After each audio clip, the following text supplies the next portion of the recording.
Okay, we're going to continue on. I wanted to talk a little bit first about this. We're having an annular eclipse on the October the 14th, Saturday, this coming Saturday. Now, annular eclipse is when the moon's getting further from the earth. It was the closest back in August at 223,000 miles. And now it's at 233,000 miles at the Hunter's Moon on October the 28th is Hunter's Moon. So the moon's getting further and further away from the earth, so it's not going to cover the whole sun up. It's going to have a ring of fire. So you'll be able to see a big amount of the sun around the edges, and make sure that you wear protective lenses. Do not look at that with your naked eye, or you're going to ruin your eyes. A welding helmet or welding goggles will work, or those special glasses that are used.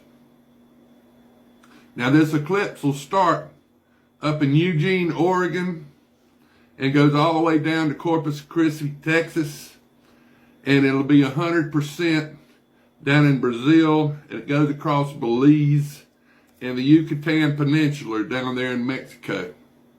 So they'll be able to see 100% of it down in those parts of the world. But as farther you go from there, we'll be able to see maybe 40-50% here in Florida, and up in Maine it'll be about 20%. So, and the sign's going to be in Ophelius, October the 19th. And we got Satan's holiday, Halloween, October the 31st. And it's a good time to transplant your fall garden crops that you want to transplant. A good transplant date is October the 25th and 26th, when the sign's going to be in Pisces. So we're going to continue on in our Father's Word. This is Deuteronomy 4, verse 15. Take careful heed to yourselves, for you saw no form when the Lord spoke to you at Horeb, out of the midst of the fire, lest you act corruptly and make for yourselves a carved image in the form of any figure, the likeness of a male or female, the likeness of any animal that is on earth, or the likeness of any winged bird that flies in the air, likeness of anything that creeps on the ground, or the likeness of any fish that is in the water beneath the earth. And take heed, lest you lift your eyes to heaven, when you see the sun, the moon, and the stars, all the host of heaven, you feel driven to worship them and serve them, which the Lord your God has given to all the peoples under the whole heaven as a heritage. But the Lord has taken you and brought you up out of the iron furnace, out of Egypt, to be his people and inheritance, as you are this day. Furthermore, the Lord was angry with me for your sakes, and swore that I would not cross over the Jordan, and that I would not enter the good land which the Lord your God has given you as an inheritance. But I must die in this land. I must not cross over the Jordan, but you shall cross over and possess that good land. Take heed to yourselves, lest you forget the covenant of the Lord your God, which he made with you, and make for yourselves carved image in the form of anything which the Lord your God has forgiven you. For the Lord your God is a consuming fire, a jealous God with a capital J. When you beget children and grandchildren, and have grown old in the land, and act corruptly, and make a carved image in the form of anything, and do evil in the sight of the Lord your God, to provoke him to anger, I call heaven and earth to witness against you this day, and that you will soon utterly perish from the land which you cross over the Jordan to possess. You will not prolong your days in it, but will be utterly destroyed. And the Lord will scatter you among the peoples, and you will be left few in number among the nations where the Lord will drive you. And there you will serve gods, the work of men's hands, wood and stone, which neither see, nor hear, nor eat, nor smell. But from there you will seek the Lord your God, and you will find him, and you will seek him with all your heart and with all your soul. When you are in distress, and all these things come upon you in the latter days, when you turn to the Lord your God and obey his voice, for the Lord your God is a merciful God. He will not forsake you, nor destroy you, nor forget the covenant of your fathers, which he swore to them.